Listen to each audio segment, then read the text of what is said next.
Last class में हमने animal tissue complete किया। ठीक, अब हम बात करेंगे डाइजेशन एंड अब्जॉर्प्शन, पाचन और अवशोषण की। ठीक, ह्यूमन फिजियोलॉजी की बात करेंगे। इसकी ह्यूमन फिजियोलॉजी मनुष्य कार्यकी या मानव कार्यकी की बात करेंगे। ठीक, ह्यूमन फिजियोलॉजी का पहला चैप्टर क्या है? Digestion and absorption. Digestion and absorption, digestion and absorption. ठीक, अब सबसे पहले इसमें डाइजेस्टिव सिस्टम पढ़ते हैं। डाइजेशन अब्जॉर्प्शन होता क्या है? हम मेन बात कर रहे हैं डाइजेस्टिव सिस्टम की। ठीक, डाइजेस्टिव सिस्टम क्या कहलाता है? सिस्टम क्या होता है? मैंने टिश्यू में बताया तंत्र। तंत्र जो होता है किससे मिलकर बनता है?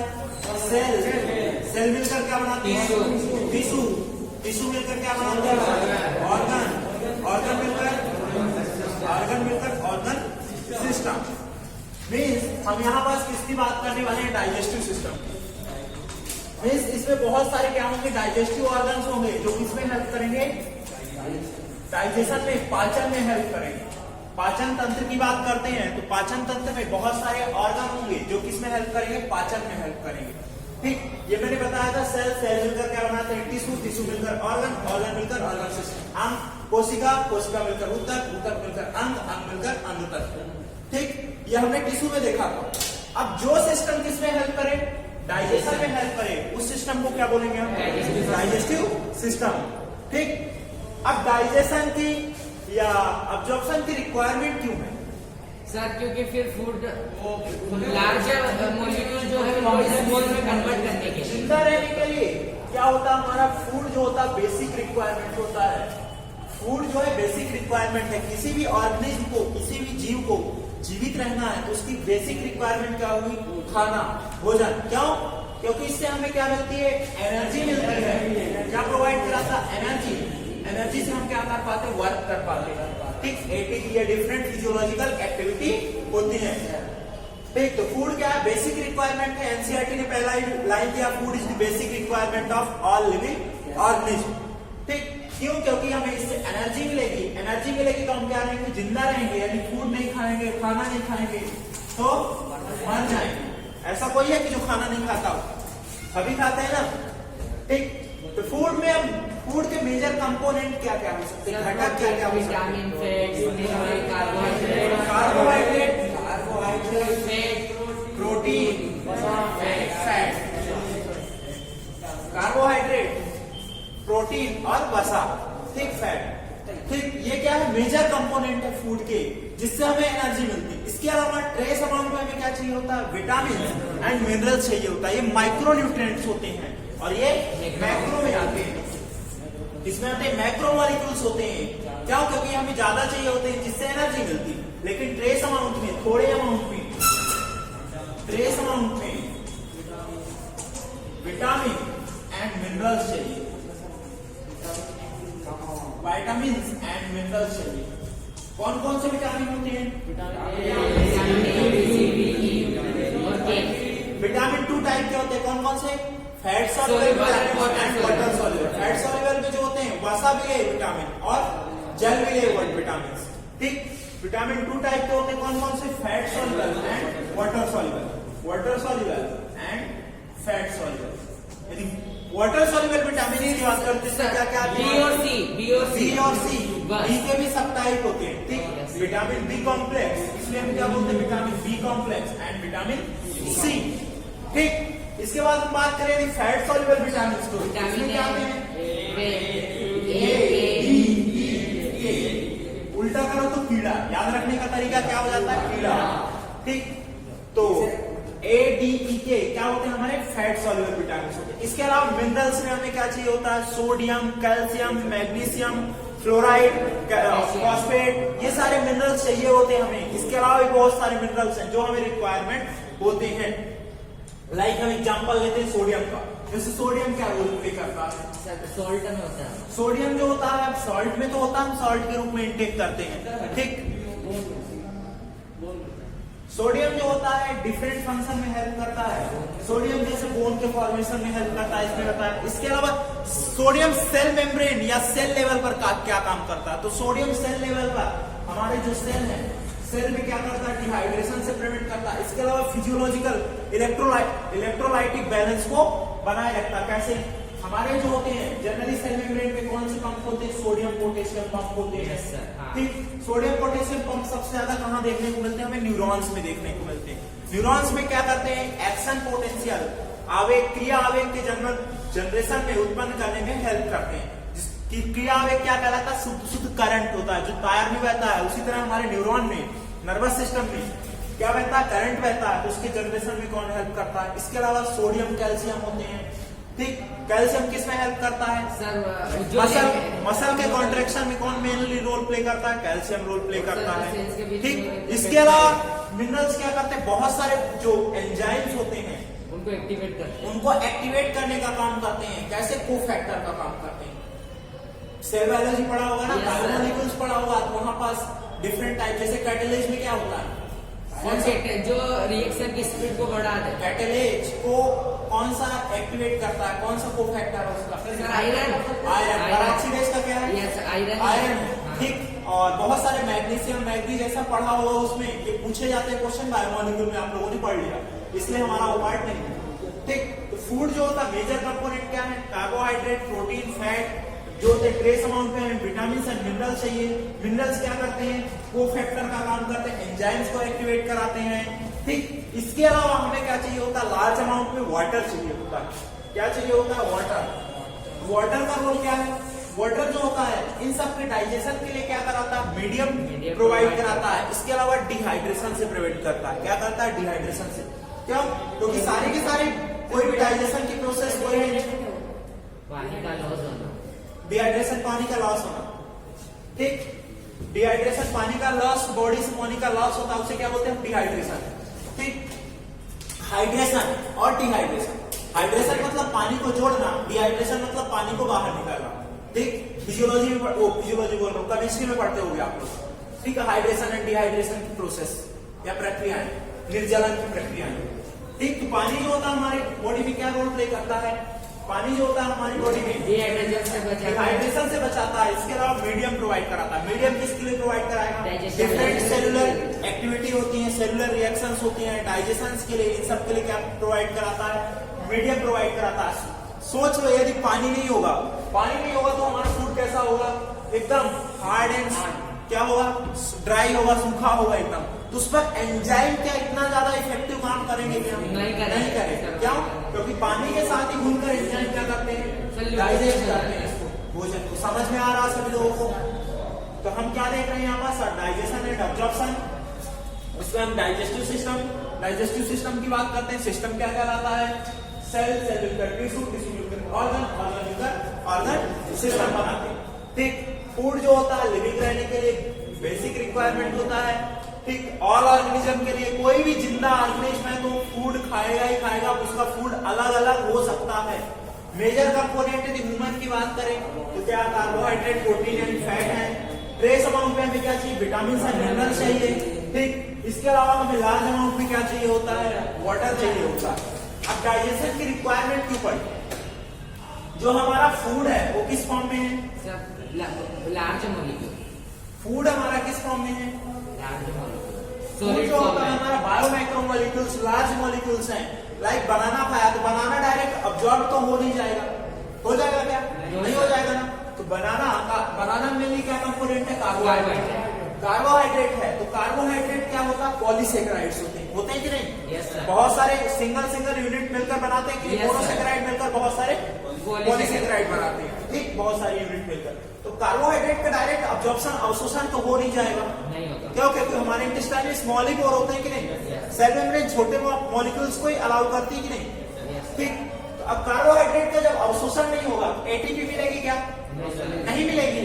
क्यों? क्योंकि एटीपी का जनरेशन तो कोशिका के अंदर होता। हमने भोजन कहाँ खाया, इंटेस्टाइन में खाया। इंटेस्टाइन में थोड़ी कोई कोशिका है। एक तो ये इंटेस्टाइन क्या है, कैविटी है। इस कैविटी के अंदर खाना पड़ा हुआ है। खाना का जब तक सेल के अंदर अब्जॉर्प्शन नहीं होगा तो एनर्जी मिलेगी क्या, नहीं मिलेगी।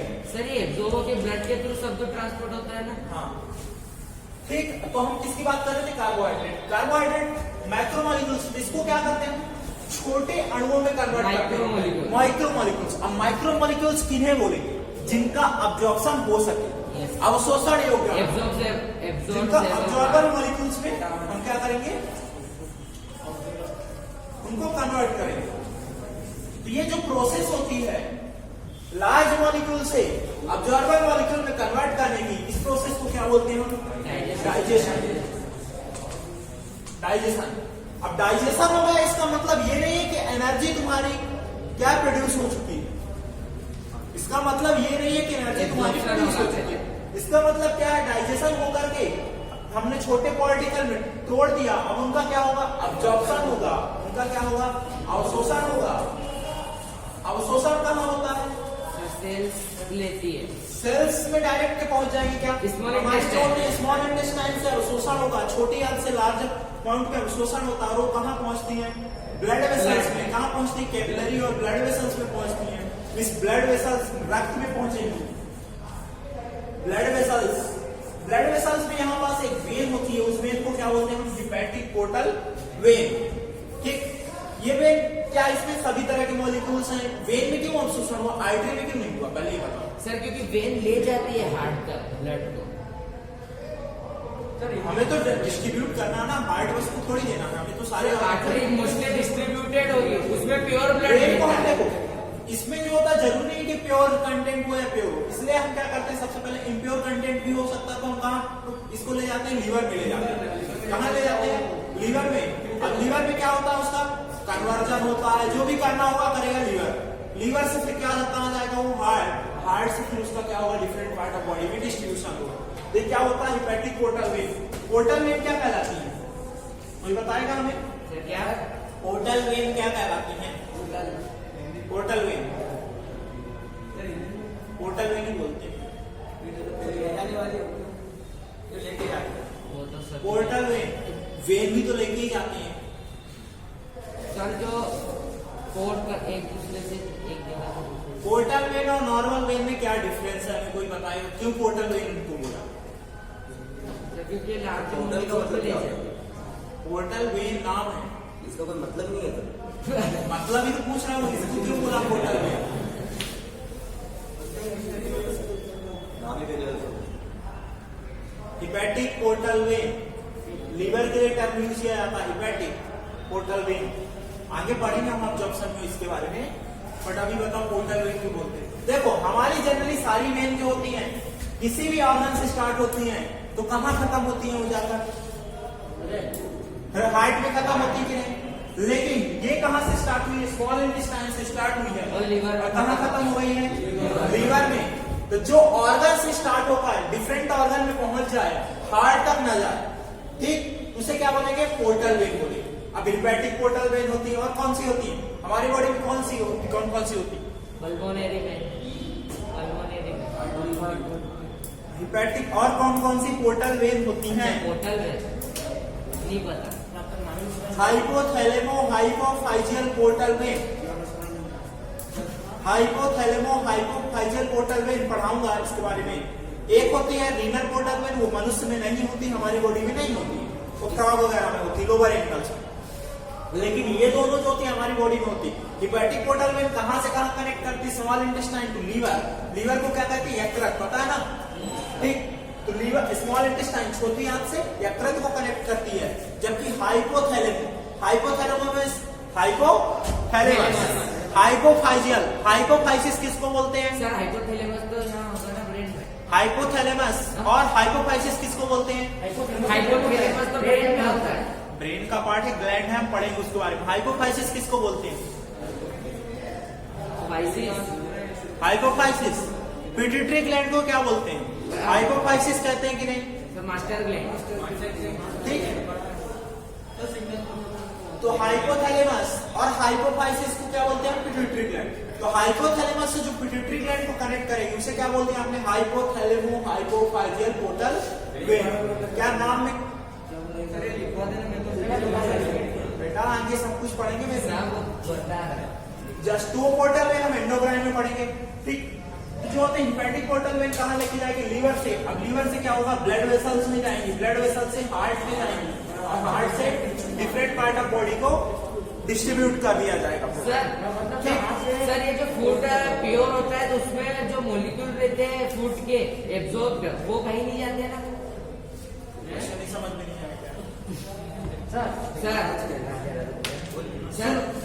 सुनो तुम्हारा क्वेश्चन बाद में पूछ लेना। देखो डाइजेशन हमने छोटे मॉलिक्यूल्स में कन्वर्ट किया, कार्बोहाइड्रेट को किसमें हमने सिंपल से कन्वर्ट किया, या तो ग्लूकोज में। सबसे पहले किसमें कन्वर्ट होगा, डाइसैकराइड से मोनोसैकराइड क्या हो सकते हैं, ग्लूकोज, फ्रक्टोज या maltose, sorry sir lactose, arabinose, xylulose, तीन ही मेन होते हैं हमारे यहाँ पर, एल्बिनोज प्लांट वगैरह के नाम पे, ग्लूकोज, फ्रक्टोज एंड गैलेक्टोज। ठीक, जो होते हैं ग्लूकोज, ये तीनों क्या है, मोनोसैकराइड्स हैं। तो इन सब का अब्जॉर्प्शन होगा, कहाँ जाएंगे, ब्लड वेसल्स में। ब्लड वेसल से कहाँ जाएंगे, हार्ट से डिफरेंट पार्ट ऑफ बॉडी को डिस्ट्रीब्यूट कर दिया जाएगा, पूरे बॉडी को मिल जाएंगे। अब पर्टिकुलर सेल में पहुंचेंगे तो क्या होगा, वहां पास ऑक्सीजन की प्रेजेंस में क्या होगा, बॉन्ड को तोड़ा जाएगा, इनके बॉन्ड को तोड़ा जाएगा। बॉन्ड को तोड़ा जाएगा तो क्या होता है, ग्लूकोज की यदि बात करें तो ग्लूकोज कितने कार्बन कंपाउंड होता है, 6 कार्बन कंपाउंड होता है कि नहीं।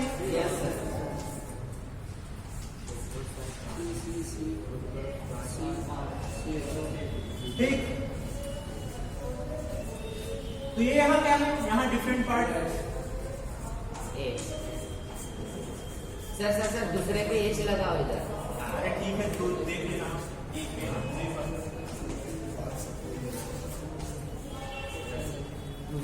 तो अब क्या है, हमें यहाँ कुछ नहीं करना, हमें फॉर्मूला मत ध्यान दो।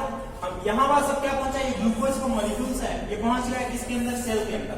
अब एनर्जी कैसे बनेगी, तो हमें पता है जब किसी भी बॉन्ड को तोड़ेंगे, केमिस्ट्री में पढ़ते हैं, किसी बॉन्ड को तोड़ेंगे, बंध को तोड़ेंगे तो एनर्जी उत्पन्न होगी कि नहीं। Yes sir. सिंपल सा एक रस्सी को तोड़ो, रस्सी से आवाज निकलती कि नहीं, तो वो भी क्या, आवाज के फॉर्म में, एनर्जी के डिफरेंट फॉर्म हो सकते हैं। तो यहाँ जो होता है एनर्जी निकलेगी, यहाँ एनर्जी किस फॉर्म में निकलती है, हीट के फॉर्म में, हीट के फॉर्म में निकलती है। इस हीट के फॉर्म के एनर्जी को क्या करते हैं हम, जो होते हैं एटीसी सिस्टम वगैरह चलते हैं, और जिसमें क्या होता है, हाइड्रोजन को क्या होता है, एडीपी मॉलिक्यूल्स होता है, प्लस इनऑर्गेनिक फॉस्फेट अलग अलग मॉलिक्यूल्स होते हैं। जब इस एनर्जी को पाते हैं ये लोग, तो ये क्या करते हैं, इसका यूज करके इसमें कन्वर्ट हो जाते हैं, एटीपी में कन्वर्ट हो जाते हैं। ठीक, तो इससे हमें क्या मिल रही है, हमारे ब्लड में पहुंचा, हार्ट में पहुंचा, हार्ट से कहां पहुंचा, हमारे डिफरेंट सेल्स में पहुंचा। कोशिका के अंदर क्या होगा, ऑक्सीजन की प्रेजेंस में, यदि एरोबिक रेस्पिरेशन हो रहा तो ऑक्सीजन के प्रेजेंस में हम बॉन्ड को तोड़ेंगे, बंध को तोड़ेंगे, जितने ज्यादा बॉन्ड टूटेंगे उतनी ज्यादा एनर्जी प्रोड्यूस होगी। ठीक, यदि कंप्लीट बॉन्ड टूट जाएंगे तो कंप्लीट रेस्पिरेशन खत्म हो चुका है, यदि कंप्लीट नहीं टूटेंगे तो कंप्लीट रेस्पिरेशन नहीं हुआ, अभी उसमें एनर्जी प्रोड्यूस हो सकती है। ठीक, तो एनर्जी हमें ऐसे प्रोड्यूस होती है। ये क्या हुआ, इंट्रोडक्शन पार्ट हुआ, जस्ट ये तुम्हारे नॉलेज के लिए इमेजिनरी की हम पढ़ने वाले। अब हम बात करेंगे डाइजेस्टिव सिस्टम में, इसमें हम कुछ नहीं पढ़ेंगे, ये तो सब हमारा पार्ट नहीं। हम पढ़ेंगे डाइजेस्टिव ऑर्गन के बारे में और ग्लैंड्स के बारे में। ठीक, तो कौन कौन से ऑर्गन होते हैं उसकी बात करते हैं। डाइजेस्टिव ऑर्गन की बात करें तो कौन कौन से होंगे, सर एलिमेंट्री के हमारा जो डाइजेस्टिव ऑर्गन की बात करें तो हमारा डाइजेस्टिव सिस्टम कहाँ से स्टार्ट होता है, सर बगल पे एनस से स्टार्ट होगा, सॉरी माउथ से स्टार्ट होगा, एनस तक जाता है, गुदा,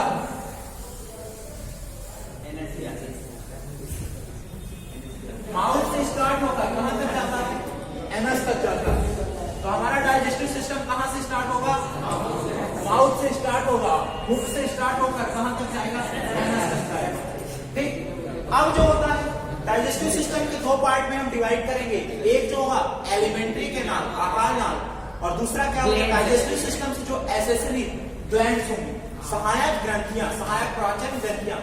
माउथ के बाद क्या आता है हमारा नेक्स्ट पार्ट, जो होता है माउथ के बाद ओरल कैविटी या बकल कैविटी, मुख हुआ, मुख हुआ के बाद फेरिंग्स, फेरिंग्स के बाद इसोफेगस, इसोफेगस के बाद स्टमक, स्टमक के बाद स्मॉल इंटेस्टाइन, स्मॉल इंटेस्टाइन के बाद लार्ज इंटेस्टाइन, लार्ज इंटेस्टाइन के बाद एनस। ठीक, तो यदि माउथ ओरल कैविटी में कौन सी ग्लैंड होती है, sir salivary gland, salivary gland कौन कौन सी होती है, तीन सर, एक तो सलाइवरी ग्लैंड कौन कौन सी है, टॉयलेट,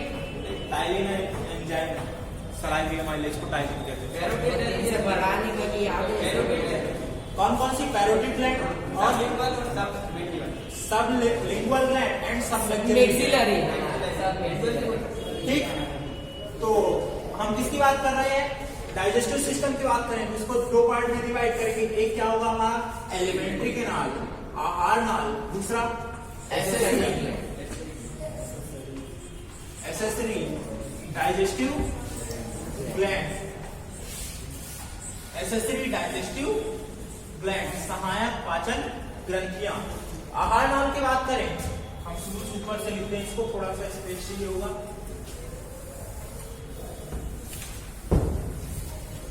हम क्या क्या पढ़ने वाले हैं उसकी बात करेंगे इस चैप्टर में, ये हमारा पार्ट। सबसे पहले हम डिफरेंट पार्ट ऑफ ऑर्गन पढ़ेंगे, जो कि हम लिख रहे हैं एलिमेंट जो होते हैं। डाइजेस्टिव सिस्टम की बात करें तो दो पार्ट में डिवाइड करेंगे हम इसको।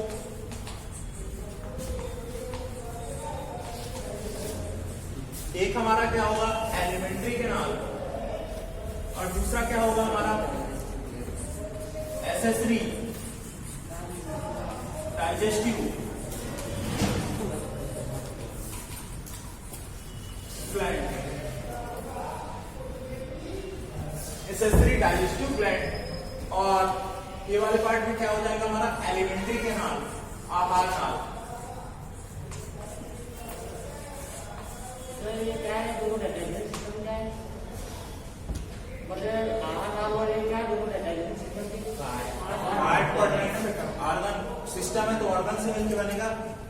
अब alimentary canal, alimentary canal, canal मतलब पूरी कैविटी कैविटी, ठीक। उस कहां से स्टार्ट होती है? माउथ। सबसे पहले क्या आएगा? माउथ एंड ओरल कैविटी, एक साथ लिख लेते हैं।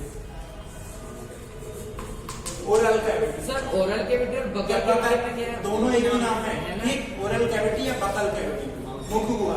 नेक्स्ट उसके बाद क्या हो जाएगा हमारा sir pharynx, oesophagus, stomach, small intestine, large intestine, anus, pharynx, ग्रेसनिंग।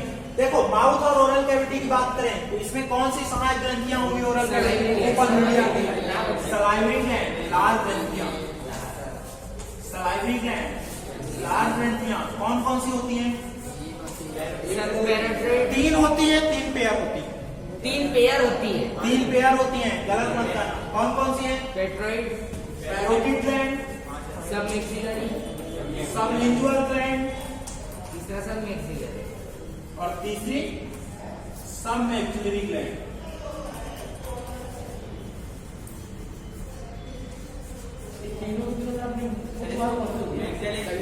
ये जो होती हैं मुख गुहा के आस, मुख गुहा में क्या होती है? आकर ऊपर होती है सारी ग्लैंड।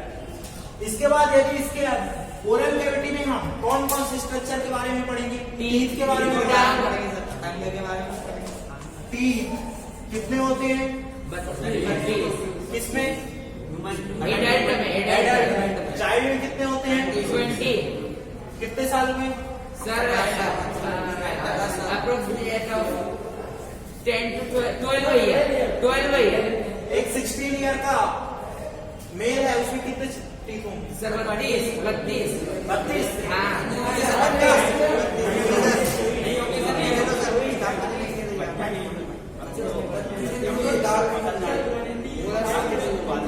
थर्ड मोलर नहीं होता है, 2122 होता है फॉर्मूला उसका।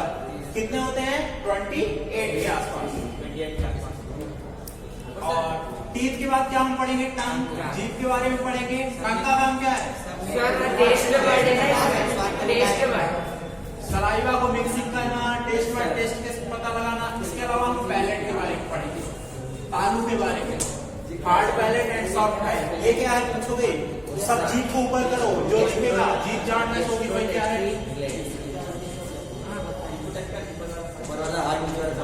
जो होता हार्ड सरफेस होगी, पीछे वाली पार्ट कैसी होगी? सॉफ्ट होगी। जीभ को ऊपर टच करो सभी लोग अपने, ये आगे वाला हार्ड होगा, पीछे वाला सॉफ्ट होगा, वही क्या है? पैलेट। क्या बोलते हैं? तालू। सिंपल सा एक बोल दिया गया छत। किसकी छत? मुख गुहा की छत। और छत के ऊपर क्या होगा? छत के ऊपर होगा अपना नेजल कैविटी, नाक की गुहा जो होगी वो किसके ऊपर होगी? छत की, छत के ऊपर, ठीक। फेरिंग्स, फेरिंग्स क्या होता है? इसके बाद क्या है? इसोफेगस। इसोफेगस क्या है? ट्यूब लाइक स्ट्रक्चर है, ठीक। ये क्या करता है? फेरिंग्स से कहाँ कनेक्ट करेगा? स्टमक। सर स्टमक, आमाशय, आमाशय के बाद स्मॉल इंटेस्टाइन, स्मॉल इंटेस्टाइन, फिर large intestine, and the one and only anus. Anus. स्मॉल इंटेस्टाइन के कितने पार्ट होते हैं? 3। कौन कौन से? Ileum, duodenum, jejunum. Duodenum, jejunum and ileum. सबसे पहला पार्ट क्या हो जाएगा? Duodenum, jejunum, ileum. यदि लार्ज इंटेस्टाइन की बात करें तो इसके कितने part rectum, caecum, colon. 3। Rectum, caecum, colon. Rectum, caecum, colon. सबसे पहले कौन सा होता है? रेक्टम होता है, कोलन?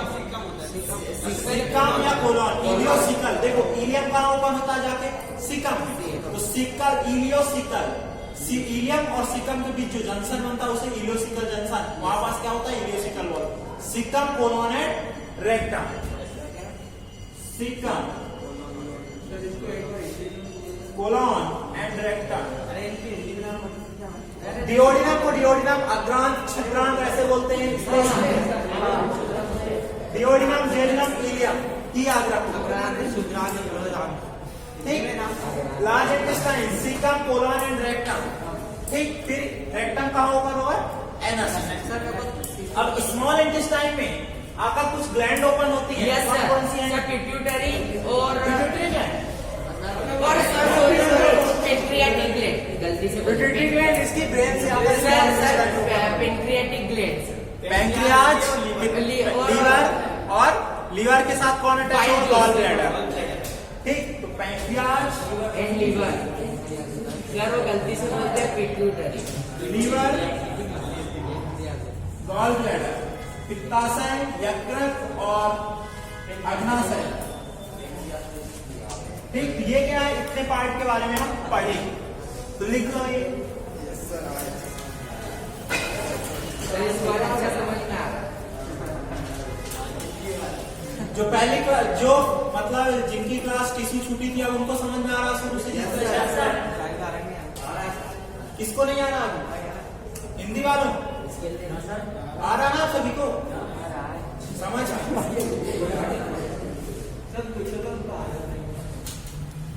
सभी लोगों को आ रहा जिनकी टिश्यू को बोल रहे थे सर बीच से समझ में नहीं आ रहा? जो शुरू से पढ़ेगा ना उसको सब समझ।